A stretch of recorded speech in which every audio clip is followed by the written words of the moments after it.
Tanghaling tapat na naman dito at ayan mataas na nga ang araw. Itong si nanay katatapos lang magluto ng kanilang merienda para nga mamayang hapon. At ito nga pala guys, ang nai-prepare ni nanay dahil nga paalis ako, hindi pwedeng or hindi na sila guys makakaalis ng bahay. Gawa nang walang may iwan pag bumili pa sila. So ayan nagluto na nga lang siya ng hotcake para na rin sa kanyang bulinggit na alaga. At ito nga pala, siguro ito si kuya ay nakita niya na naglinis tayo at siya ay naglilinis na rin dyan sa kanilang likuran.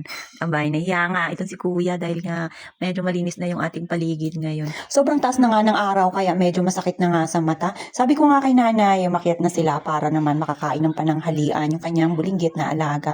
Dahil ako ay magpiprepare na rin para sa aking pagpasok. Pero kailangan guys, ito nga yung bulinggit namin, talagang madala namin sa itaas gawa ng ayaw niya pa rin talagang umakyat at talagang nag-i-enjoy siya dito sa baba na kahit na mainit na at wala siyang kalaro, talagang enjoy na papatakbo-takbo lang dito sa baba. Buti na nga lang talaga guys, meron tayong gate na kahit pa paano hindi siya nakakalabas at talagang ang safe na safe. Meron nga pala kaming bisita dyan ay si Kuya Rooney na mag-aayos sana ng aming gutter dahil nga guys, medyo tumutulo nga. Kaya lang, bigla namang nag-brown out, ayan, wala na namang kuryente. Iwan na lang kung anong oras na naman ang dating niyan at kita nyo naman sobrang taas nga ng araw at talagang mainit. Kaya siguro nagpahinga muna siya dyan. Maaga pa nga rin kanina, meron na kami kaagad bisita dyan at ito yung aming kaibigan. Ipinatuloy muna namin at pinag-almusal. Hindi pwedeng umalis ng bahay na ito hanggat hindi nakakapag-almusal, hindi nakakain ng aming na-prepare. Kaya yun guys, pinipilit niya na maubos ang kanyang pagkain na na-prepare namin sa kanya. Pero guys, habang kumakain nga siya, itamang kwento-kwentuhan dahil nga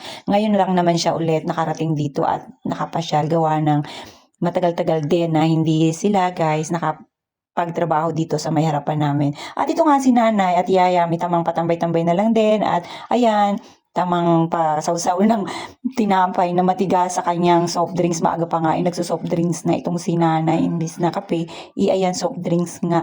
At ito nga guys, habang nagpapahinga nga kami, may kakaiba kami na amoy. Pero alam ko na kung saan nanggaling yun guys kasi kanina habang nagdadamo ako, talagang naaamoy ko na rin, hindi lang ako makapagsalita gawa ng gusto ko nang tapusin ang aking ginagawa at wala talaga ako makakausap or mapagsasabihan ng aking naamoy. Pero unang amoy ko pa lang guys habang nakaupo kami doon, alam ko na kung saan nanggaling. Ito nga pala yung manukan dito sa aming kapitbahay.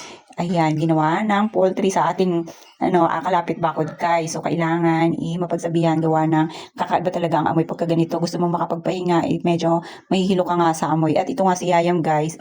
Kita niya nagre-relax na tayo. Ayan, nagpapa-baby na naman sa atin guys. Sabi ko nga, akyat na kami at kailangan na naming matulog dahil nga tanghali na at kakain pa siya. Gawa ng gusto ko nga, bago ako umalis, tulog na itong bulinggit namin at pahinga time na naman. Ewan na lang kung paano to siya makakatulog dahil nga wala kaming kuryente ngayon. At ngayon pa talaga nga hapon na oras na ng pagpapahinga. So paano ba yan guys? Hanggang dyan na lang muna. At ako ay magpiprepare muna sa aking pagpasok. So kita guys ulit. Bye-bye!